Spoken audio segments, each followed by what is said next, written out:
What's up guys, Origination here with a one-on-one Total War Warhammer multiplayer match.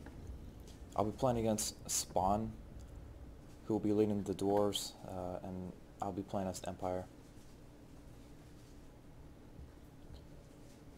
So originally coming into this match, I wanted to try a Vampire setup, but once I saw that Spawn had picked the Dwarves, I knew that this setup would be more effective.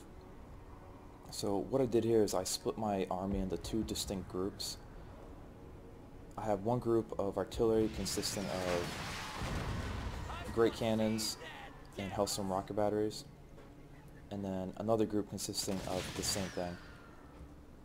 My main line consists of halberdiers, and then I have two groups of Demigryph Knights supported by duelists, and then two more Demigryph Knights supported by my general. So my strategy for this one, let's go ahead and zoom to the strategic map, was that Dwarves are artillery heavy and armor heavy, and so the best way to combat that would be to have my own artillery with the longest range possible. So the great cannons, they have the max range of 450 meters, as well as the Hellstorm rockets. I have the Hellstorm rockets to do splash damage to their artillery, and I have the great cannons to do armor piercing damage to their units and artillery. So you can see up here on the hill on the left flank, they have a grudge thrower, a cannon, and an organ gun. Organ guns are extremely effective, but they don't have as long of range as my great cannons do. In the back of their main army, they have a flame gun, which has a shorter range, which does come into play later on in battle. But by splitting up my two forces, it forces the opposition to make a choice: either concentrate all their forces to take out one of my groups, or to split up their groups to tackle both of my groups. And so I believe that either setup I would have been able to win this, because what I do is I send my Demigryphs along the outside flanks, so as soon as they move their main force south, I'm able to move these Demigryphs up to take out their artillery on the hill. I move my Demigryphs with my general up onto the right flank, and what I do is I start picking off units in their main group.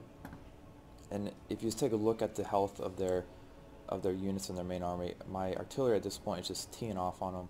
They're taking tons of damage. I'm not concerned too much about these guys on the hill anymore. They are doing damage to me just down here. I believe they actually do rout one of my great cannon units, but it's too late for them.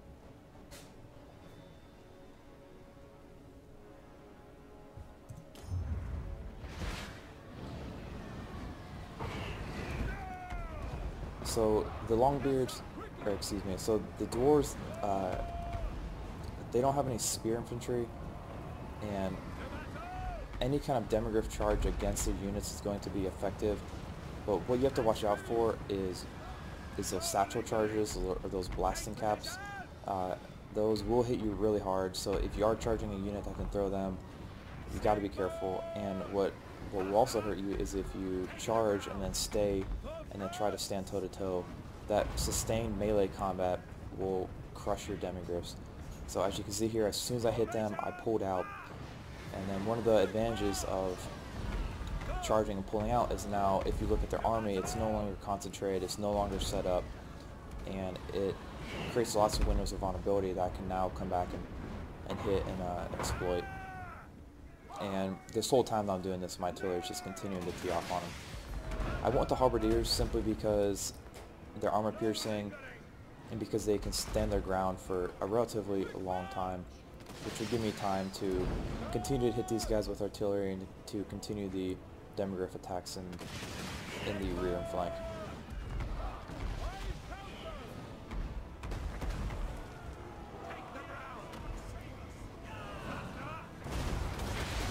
As you can see here, they are getting off their flame cannons now. Here comes a flame cannon shot.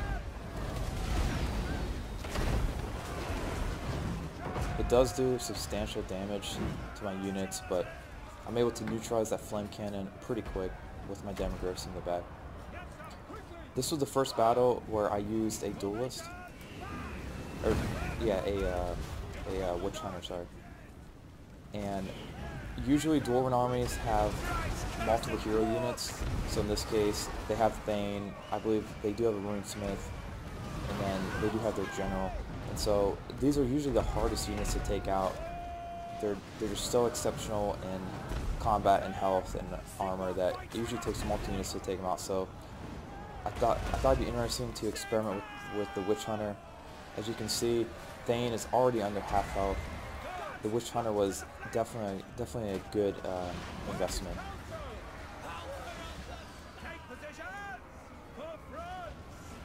So as you can see here, he's just now joining his forces, and I'm retargeting my duelist to move over to the general unit.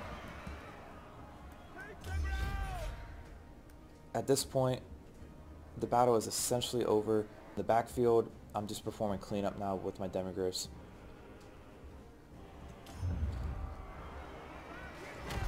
It looks like the Runesmith is moving in.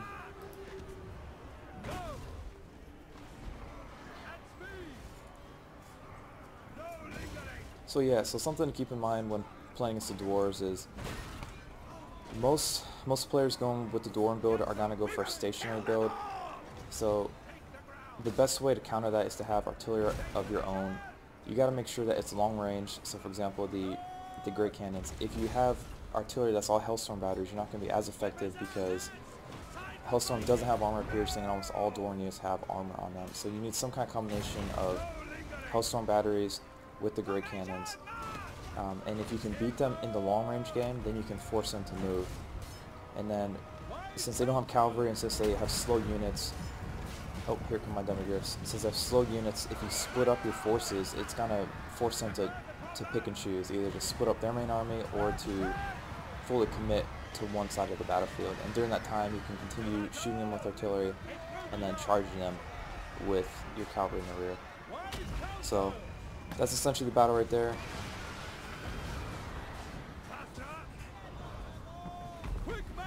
I'm gonna go ahead and speed it up just so we can see the end of it.